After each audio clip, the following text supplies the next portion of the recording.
But have you ever wondered what could possibly go wrong during an oil change? Today we're taking a look at all of the common myths, the misconceptions, the do's and don'ts, the nitty-gritty details of oil changes. Let's get into it. Any good oil change starts with the vehicle on level ground and otherwise safe working conditions. And if it's on jack stands, make sure that your vehicle is safely suspended. If I'm jacking up a vehicle, I'll rely on a set of jacks that has these locking pins on them. And then I'll also put a backup set of jacks somewhere where if the vehicle were to slip or fall, they'll immediately land on these. You're also going to want a vehicle that's been ran recently. You want the engine to be somewhat warm. You want the oil to be warm because more contaminants will be suspended in the fluid.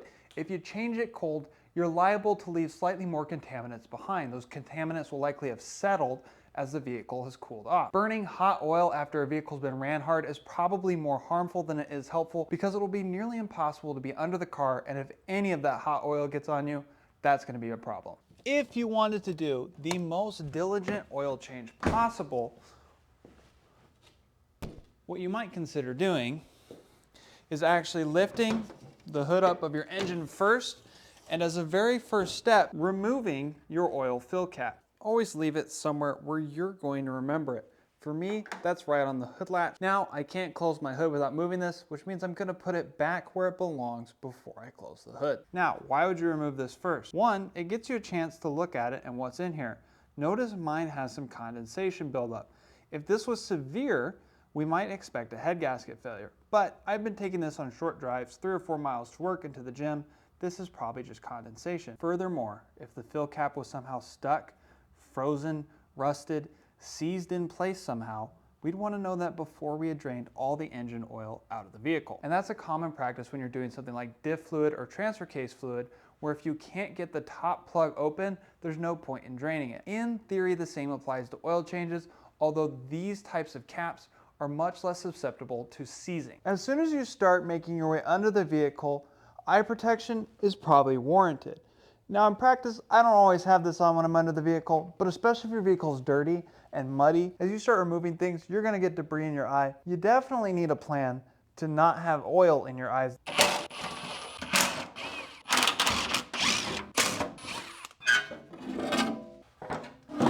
I'm gonna make a case here for taking the oil filter off first, and it's for one main reason. Imagine you drain out all your oil, but you can't get the oil filter off. For whatever reason, you're not familiar with this vehicle and you don't have the right tools, it's just seized on and you can't take that oil filter off. You're gonna fill the vehicle back up with actual oil and wait until you can get the filter off some other way somehow. So basically you've only done a half oil change. You've wasted that time and you've wasted that oil and you haven't gotten all the oil out. So take the oil filter off first if in fact you are changing the oil filter, which leads me into my next point.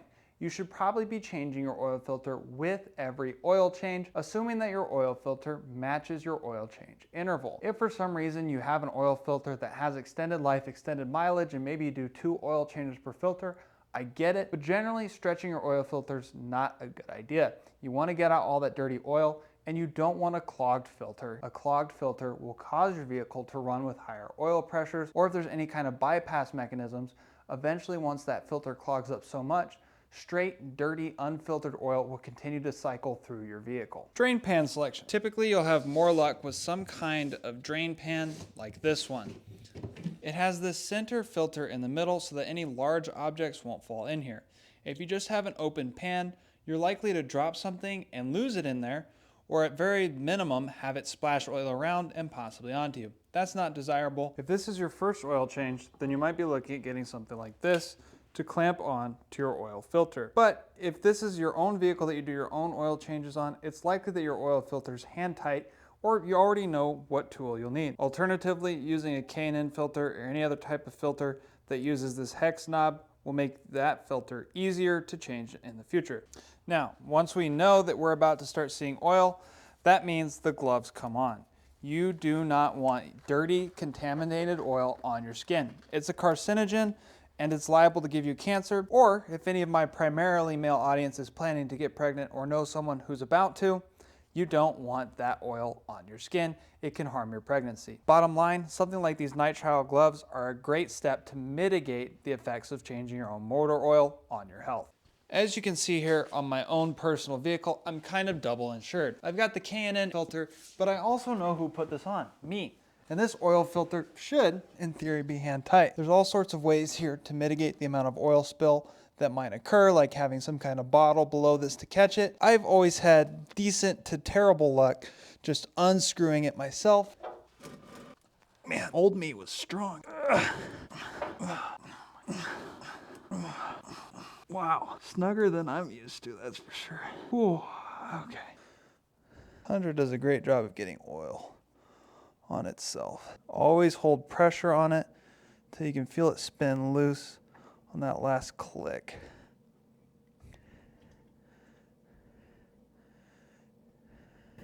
Right there. You hear that click? That click means it's already spun past the last thread. Not bad. One of my better changes. This video is sponsored by Onx Offroad. Onx Offroad is one of the premier apps for all things off-roading, overlanding, and truck camping. It's a great place to store routes and waypoints. You can even add photos to your waypoints, which I find helpful for jogging my memory on places that I've visited already. And of course, Onx Offroad gives you the ability to store offline maps so that even when you run out of cell coverage, you're not going to run out of maps. You can use these offline maps to measure distances, build new routes, and adjust your plans even once your internet connection checks out. For 20% off your subscription to Onx Offroad, check the description below this video. We want to closely inspect this surface here because this is where our new oil filter gasket will be mating, all around here.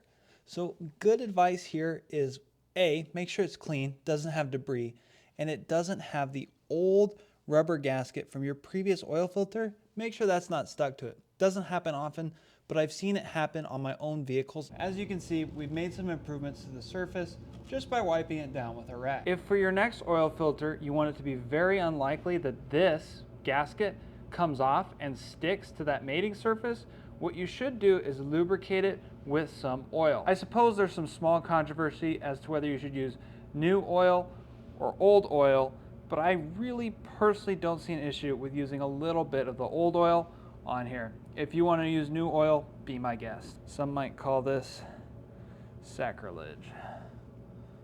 There we go. Yeah, I try to be generous. We'll go several rounds of this until I feel like I've got a decent coating. And there's our new filter. You're welcome to try and torque this to spec somehow. You don't want it on there too tight. Don't want it on there too loose. It's not hard to get a feel for it. I've never had any problems just doing it like this. Now, in theory, if you had put this on wrong, if you maybe hadn't lubricated the gasket, if you'd used a poor quality part, there's two things that can happen. This could be too loose and oil starts to pour out right here. Or if the gasket's improperly sealed, this is a low quality part, the gasket blows and you start leaking oil out through here, right where the gasket mates. Now comes time to actually drain the oil. We've already taken the oil fill cap off, so this oil is going to drain as fast as possible. And that's not really necessary to get the oil to drain quickly anyhow, because your crankcase is already vented on virtually every single engine. But you'll notice this looks leaky. Everything's wet and there's oil on the drain bolt. That, my friends, is the impetus for this oil change and for this video. But more on that later. We're going for the same thing here as what we did on the oil filter. We need this bolt to come loose, hold pressure, spin past it, and immediately take it off. Apply pressure, and as soon as you feel that first click, you gotta remove that bolt quickly. Try not to get oil on yourself.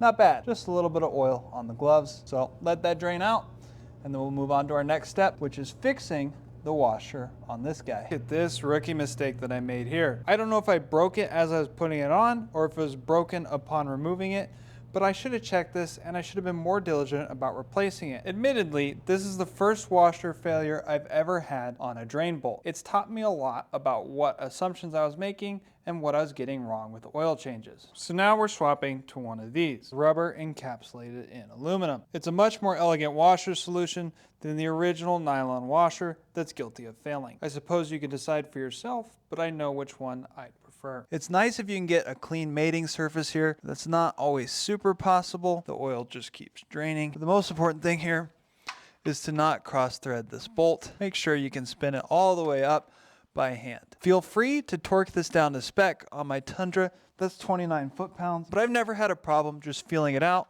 and most other home mechanics haven't either. Had that washer been too loose and leaking too much oil, instead of being able to go a full oil change interval, I would have had to do another oil change early. And that's costly, especially on such a cheap part like that washer. Now we're getting to the easier steps here. Make sure you pick the right oil. In fact, your owner's manual may actually recommend different oils depending on your climate. My owner's manual has specific criteria for when I should swap to the 5 winter oil instead of the 10 winter. Right here is the list of specifications and preferences for my vehicles. 5W30 is going to be preferred in general for fuel economy, but perhaps if 10W30 was cheaper and I didn't anticipate any cold weather, temperatures below about 10 or 0 degrees Fahrenheit based on this chart, then maybe I could get away with the 10W. But I'm going to pick 5W. If I want to go up in the mountains and it's going to be cold, that's just the better pick. And it's the better pick for fuel economy based on this little blurb right below. The owner's manual also has lots of great info, like how to check and make sure that you're reading the dipstick correctly,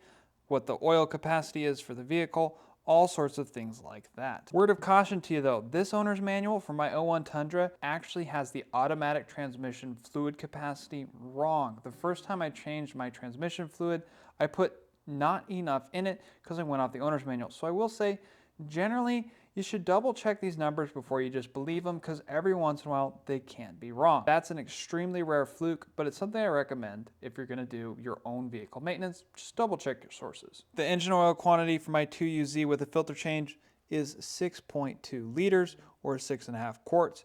Now, since I have a dipstick, I don't really have to corroborate with a second source, but if you didn't have a dipstick or another way of verifying, checking with a second source would be a good way to go. Use a funnel. Do I even have to tell you guys to do that kind of stuff? I don't know why you wouldn't use a funnel. Checking your dipstick can be a little difficult. It helps to shine a light on it, kind of a sharp line there right above the fill mark. Otherwise, you can take a clean paper towel and start to look for it to smudge and move that oil. See it right there. You can see it turn up in a small wet mark on the rag. We don't want to overfill or underfill this engine. If we overfill, there's too much oil, it can start getting hit by other parts of the engine and starts foaming.